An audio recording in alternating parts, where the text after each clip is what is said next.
Welcome. My name's Tom Yakopin, and this is the Tom Yakopin podcast. We affectionately call this Yakopinions because basically it's my podcast and these are my opinions. It's March 19th, 2020, day 4 of my corona lockdown, social distancing or quarantining or whatever. But overall, things are good. I trust the same with you. And what we wanted to talk about today really is just some coping mechanisms, some thoughts that I've been sharing with loved ones, business associates, different people who are, feeling the impact of changing their daily routine, etc. But as always is the case, I find that intelligent people, creative people, successful people tend to focus more on where they're going to than what they're going through. And that's what I'd like to talk to you about today. I have a quote from a motivational speaker and gentleman that I admire, Mr. Les Brown. Okay, Les Brown.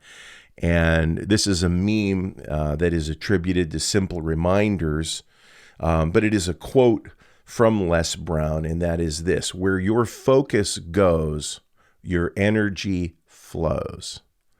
Focus on what you want, on where you're going, and what you are actively creating. How about that? Where your focus goes, your energy flows. Focus on what you want, where you're going, and what you are actively creating. And,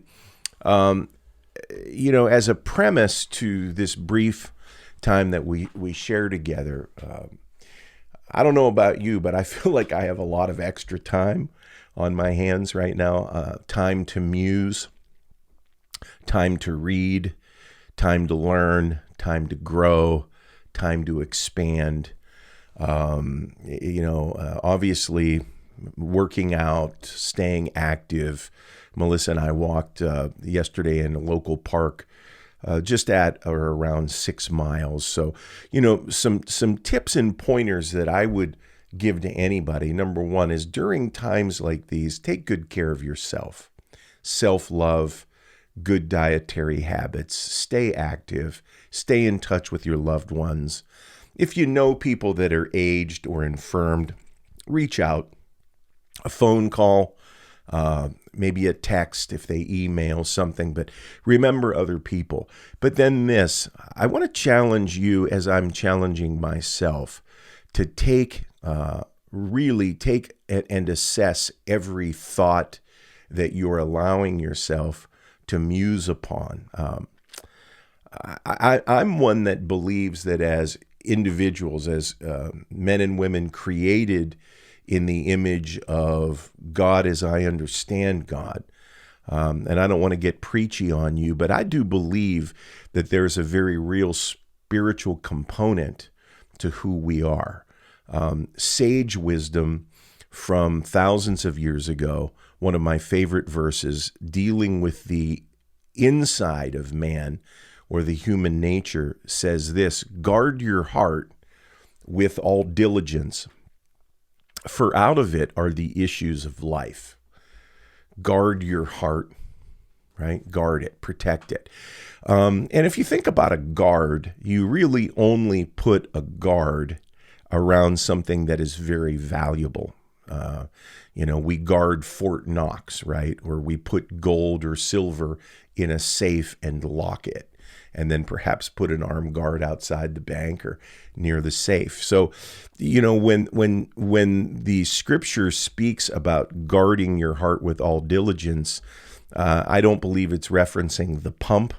I think what it's referencing is the frame of reference, the spiritual component of the mind.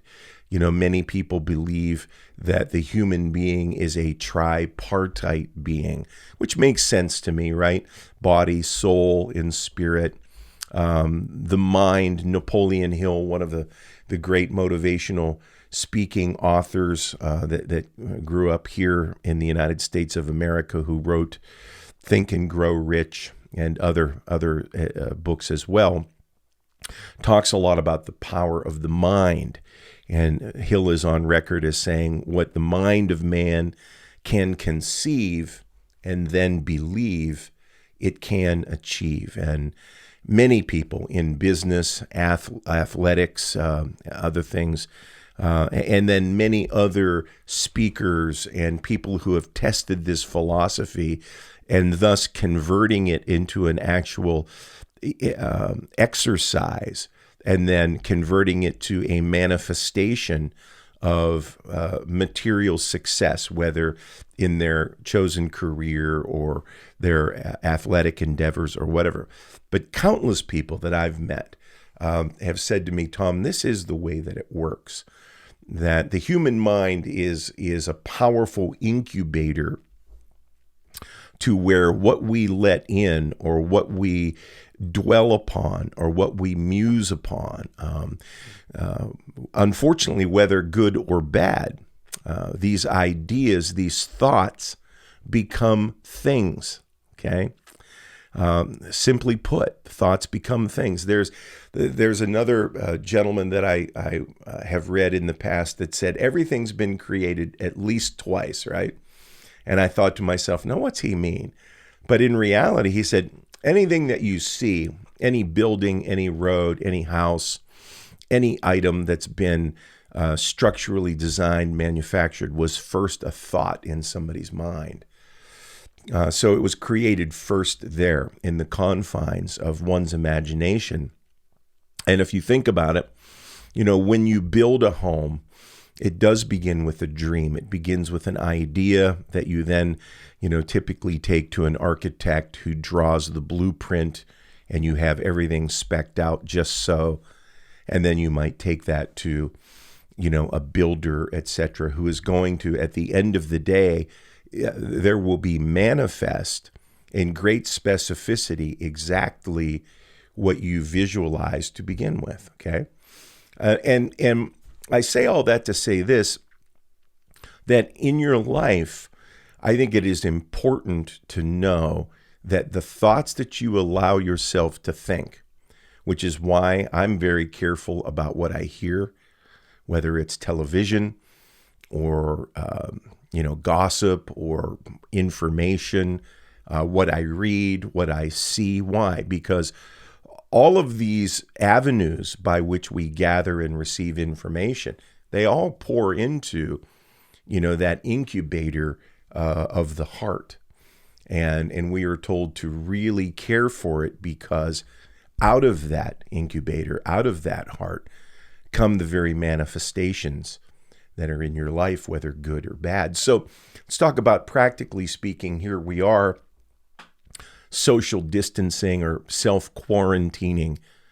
And I believe right now it is important to take the time to harness your thoughts and maybe assess every aspect of your life. Perhaps a great time to ask yourself, where am I going? What do I want my life to look like? I can't go back and change the past, nor can you. I can't fix that. But what I can do is I can begin today to visualize how I want my future to look, right? I do believe that life is lived far more by choice than by chance. And I believe that as a child of God, somebody created in the image and likeness of God, that this is incumbent upon you and I to begin to harvest a future based upon our thoughts, then our goals, then our plans, and then our actions. So during this time, I challenge you to think good thoughts. Look at where you're going. Where do you want to be in 5 weeks, 5 months, or 5 years? Begin to plot and plan, then execute. And I believe for you and for me that it would be done, that it will be done, just as we hope. Thanks and bye for now.